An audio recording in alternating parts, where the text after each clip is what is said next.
तर नुकत्याच झालेल्या विधान परिषदेच्या निवडणुकीत महाविकास आघाडीची काही मतं फुटून ती महायुतीला मिळाल्यानं महाविकास आघाडीत एकच खळबळ उडाली होती।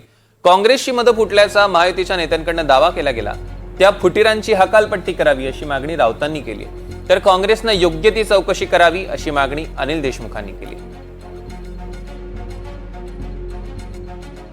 हे जे आमदार आहेत ज्यांनी क्रॉस शूटिंग केलं असा संशय आहे काँग्रेस पक्षाला। याच काँग्रेसच्या आमदारांनी चंद्रकांत हांडोरे यांचा पराभव घडून आणला विधान परिषद निवडणुकीत, हे सुद्धा आपल्याला माहिती असतं। त्याच्यामुळे नाना पटोलेजी किंवा काँग्रेस पक्षाचे सिनियर नेते जे बोलत आहेत ते गांभीर्याने घेण्याची गरज आहे। कारवाई होईल वाटतं, कारवाई करतील असं तो काँग्रेस पक्षाचा अंतर्गत मानत आहे, पण काँग्रेस पक्ष हा शिस्तबद्ध पक्ष आहे, डिसिप्लिन पाळणारा पक्ष आहे।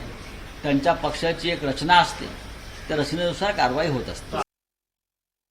ज्यांनी गद्दारी केली काँग्रेसबरोबर, ज्या आमदारांनी गद्दारी केली काँग्रेसबरोबर ते आयडेंटिफाय झालेले आहेत आणि आयडेंटिफाय झाल्यामुळे त्यांच्यावर काँग्रेसच्या माध्यमातून कारवाई करण्यात येईल अशा पद्धतीचं वक्तव्य त्यांच्या नेत्यांनी केलं आहे। तशा पद्धतीच्या हालचाली पुढील काळामध्ये होतील असं दिसतं।